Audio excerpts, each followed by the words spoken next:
He loved us so much, and I thank you for that. And I thank you for the gift of the Holy Spirit that's still working today. I just pray that you be with Pastor Addison for everything that he has to say tonight, and that we leave this place filled with wisdom, with knowledge, and that we just live out the lives that you want us to. I thank you again for your Son, and it's in his name that we pray. Amen. Thank you guys. Thank you guys. All right. So we've been talking about this series, Free People, and it's basically about this concept of what it means to be free, what it means to be free in Jesus, what it means to be free in your life. And we're going to start out tonight with this question. What was the last movie you watched? Somebody wants to tell me the last movie they watched. Go ahead. Hamilton. Like the musical. Okay. Who else? Go. The Greatest Showman. Okay, yeah. Yeah, we know that one. I'm not laughing at you. We watched it on the bus to Momentum one time, and everybody fell asleep, and we left on the menu title. So for several hours, it was just,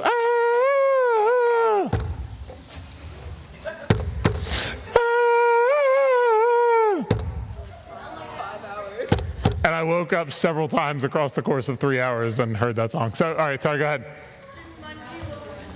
Jumanji, Welcome to the Jungle, go. Swiss Family Robinson. Swiss Family Robinson, all right, cool. Both of you, sure. Catching Fire. What? Artemis Fowl, go. Star Trek Insurrection. Star Trek Insurrection, okay. Go ahead. Shazam, the movie with the genie? No.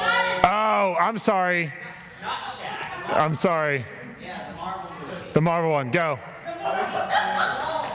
It's a DC movie. You do know that, right? Okay. Go. One of you guys. Frozen 2. There we go. Movie I know it well. All right. So, if you think about that movie, what I want you to think about is what was the conflict and what caused it. So every movie has some type of conflict that gets introduced, and at the end of the movie, the conflict gets resolved, right? That's basic storytelling. So if we talk about Frozen 2, we had to get to a movie that I was confident that I knew the plot of. So if we talk about Frozen 2, the conflict in that movie is between the Northuldra people, and I'm doing this without notes, and I'm embarrassed, and the people of Arendelle, right? And the conflict is that they built a dam, and it created problems between them, and everybody had to come clean. But the point is that what caused the conflict was somebody stepping outside of kind of the well-defined rules, right? Like if we use an example like Hamilton, right? Like the conflict of that movie is really, Alexander Hamilton stepping outside of the well-defined rules and like running into issues and stuff and how he resolves them and stuff like that. If we talk about The Greatest Showman, right, the defined rules that he steps out of is like kind of the idea of what's considered classy entertainment, and then he steps outside of that, and that's what creates the tension in the in the movie. We talk about, somebody mentioned the Hunger Games, right? Like that's all about like a revolution, right? Like and the point is that this is kind of the nature of conflict in a lot of movies we watch, and what it helps us realize is that rules guide almost every single area of our lives, right? Like, and that's something we can kind of all collectively agree on, right? Is that rules guide my life in some way, right? Like if you have, some of you guys have school rules, right? Like stuff you have to do at school. You guys are like allowed to have your cell phones mostly, right? But like when I was in school, people weren't allowed to have cell phones, and it was weird. You had to like leave them in your locker or leave them at home, right? Like, but you have school rules, you have house rules. How many of you guys have like a set of house rules? So somebody want to give me an example? Somebody give me an example of one house rule. Just like yell it out. 1, 2, 3, go. Chores. What? Chores. Can't wear socks downstairs. I have questions. So wait, I'm sorry. Is it that you have to wear shoes or? Oh, okay, you have to wear socks. I was like, what a narrow rule. Leon, go.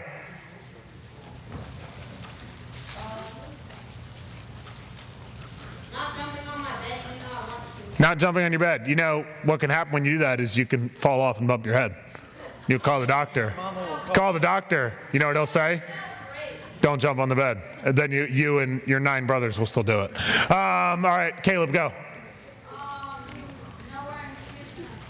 No wearing shoes in the house. Right, got to keep things nice. Go. No hanging on the poles in our basement. Hanging on the poles. Right. House will come down. People will die. Go ahead. What did you say? No iPad before 6 p.m. There we go. No roller skating inside the house. No roller skating inside the house. That's good. You might think it's a good way to get around. You run into a big stick, you're done. You know what I mean, right? And then we have laws, right? There's laws that you have to live by, right? Like if you're driving, you can't speed. I'm still moving, so we'll get to it. Right? There's laws that you have to live by, right? Like you can't go out and kill somebody. There's natural laws, right? Like in other words, if I jump off of this little ledge here, I'm going to go down. Right? And that's going to happen every time. It's like, I really don't want to go down. Oh, okay. You know what I mean? Like, it's just true that that's like what happens when you jump off of something, you go down, right? There's social norms, which is kind of the idea of like, I mean, I don't know, some of you guys might more or less ignore these, but like social norms are like the things you do to like keep your friends, right? And then there's kind of moral rules, which is a lot of like what we talked about here, right? Like what's right and what's wrong. The point is that we look everywhere in our lives and we see rules, and generally when we break those rules, it creates conflict. And like, just to give an idea, how many of you guys have ever had a conflict with someone in authority, right? Like a teacher, a police officer, you know, hopefully not a police officer, but you know. I know some of you guys are street and you don't care. You know what I mean? How many of you guys ever had a conflict with a friend, right? Conflict with a friend of some sort, like either they kind of broke like a rule between you two. How many of you guys have a conflict with somebody right now? I mean, okay, yeah, a couple of you guys. That's all right. Obviously, not ideal. The point is that we have this idea of rules, and in the Bible, there are 10 rules you probably know about, right? Like don't murder, don't steal, honor your parents, no other God but I, right? 10. But those 10 laws are actually part of 613 laws for the Jewish people that occur over the first 5 books of the Old Testament. That in Hebrew is called the Torah, but it's best translated into the law. But actually, the law is kind of a bad name for what it is, right? Because that would leave us wondering which of these would follow. A better name for it would really be just like a story of an unfolding of a people learning to follow God. And those people are ultimately learning to love God and love other people. And then what would happen and what we've been talking about is that Jesus came along and he simplifies all of these laws, all of these rules into that concept of loving God and loving other people. And we call this the law of love, right? Love God, love other people. And these past 3 weeks, we've been talking about what it looks like to, these past 4 weeks, this is the 4th. We've been talking about what it looks like to love God and love other people in our lives. And we've been looking at this guy named James. Now, James is the half-brother of Jesus. He was the pastor to the church in Jerusalem. So he ministered to Jewish people who would have known these 613 laws really well. And he wrote this book called the Book of James. Not very creatively named, but that's what it was called. And when he was addressing conflicts between these people, here's what he said. We are in James James chapter 4, 1 through 3. James chapter 4, 1 through 3. And this is what he says. What causes fights and quarrels among you? What causes fights and quarrels among you? Don't they come from your desires that battle within you? You desire, but you do not have, so you kill. You covet, but you cannot get what you want, so you quarrel and you fight. You do not have because you do not ask God. When you ask, you do not receive because you ask with wrong motives, that you may spend what you get on your pleasures. So in other words, what he's saying is that people had been fighting. There was selfishness and jealousy that were causing conflict. People scheme to get what they want, and our motives are often wrong. So, let's kind of review how we got here. We talked about movies, right? And we talked about how a lot of the time there's conflict in movies when someone disobeys some type of law, right? Like whether it's, a personal law between people, whether it's kind of an agreed upon thing, whether it's an actual law or like it's one of God's laws. And now we're talking about, well, why do we do that? We do that because ultimately we can be selfish and we can be jealous and we can scheme to get what we want, and our motives are often wrong. And what happens is we get into this kind of me-centered thinking. We get into this thinking that says, well, I'm just going to be concerned about what I want.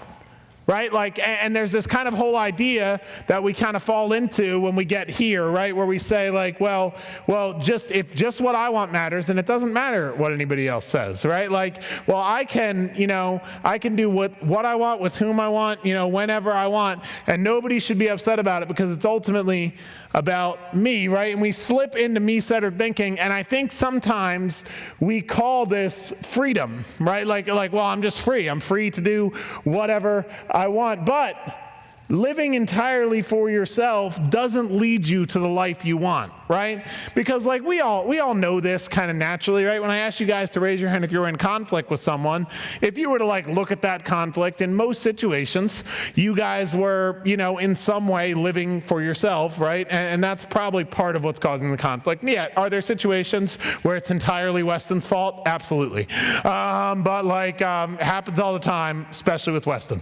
You know what I mean? I just want to, there's times when Weston does things where he's the one being selfish and he has to come to you and apologize.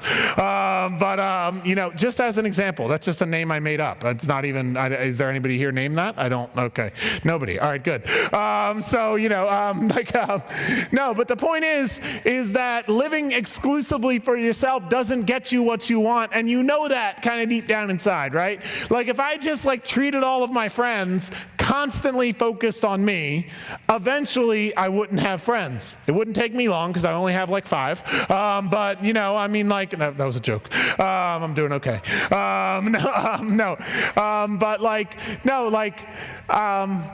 If I treat all of my friends in thinking that focuses exclusively on me, eventually I'm not going to have friends. If I do whatever I want in a legal sense, eventually I'm going to end up in jail. If I do whatever I want in my house, eventually I end up kicked out of my house, right? Like you guys can, hold on one second.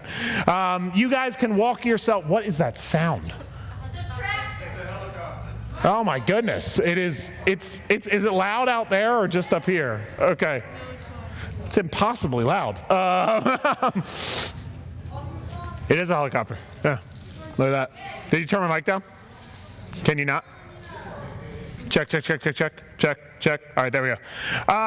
The point is that living entirely for yourself doesn't give you the life you want. And what people call freedom will not ultimately lead to your freedom. It will ultimately lead to you just being by yourself, right? If you just say, I'm not going to live by anybody else's rules. I'm just going to do what I want, when I want, with whom I want.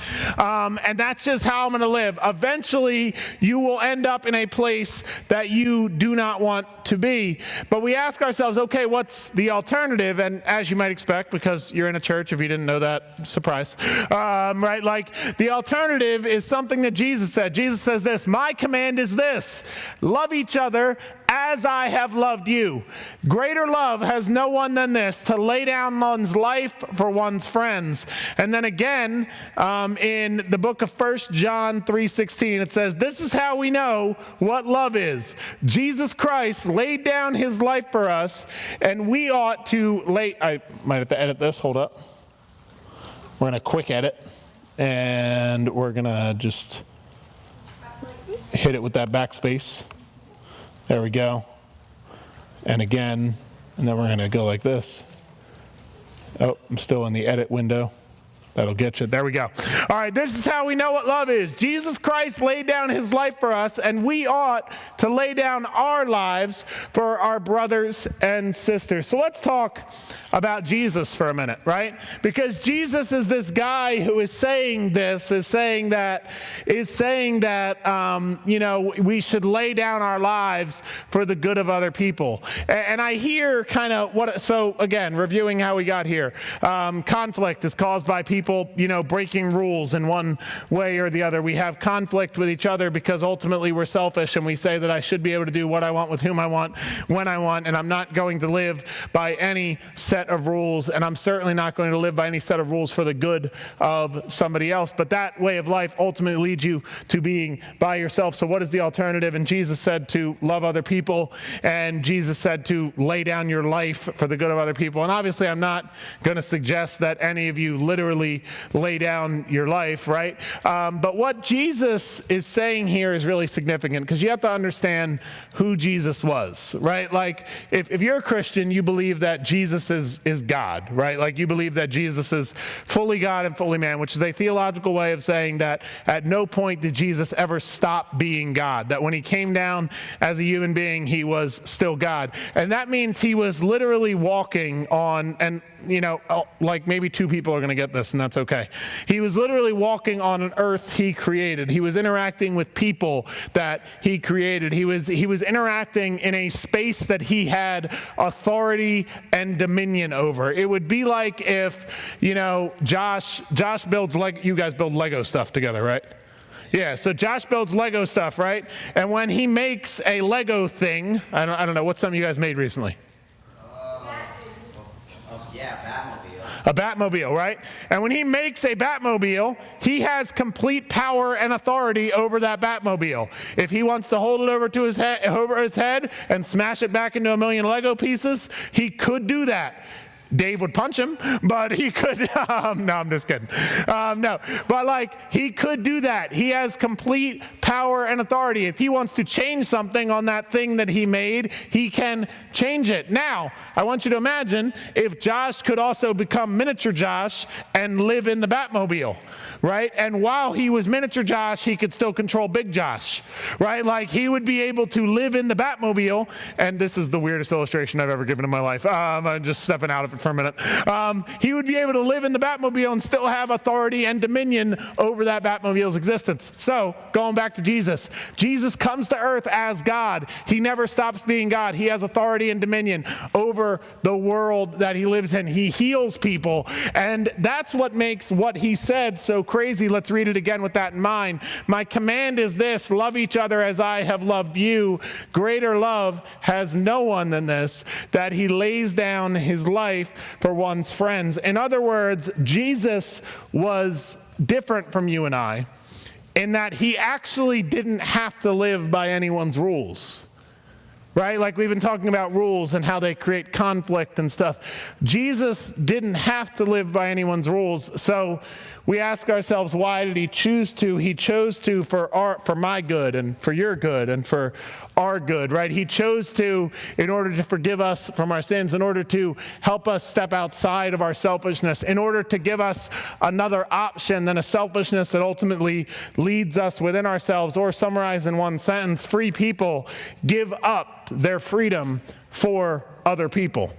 Right, when we talk about freedom, yes, you are free to obey or disobey the rules in your life. And I'm not saying, of course, that you won't get in trouble with your parents or something, but the point is you have the capacity to do whatever you want, right? But the question is, well, why shouldn't you?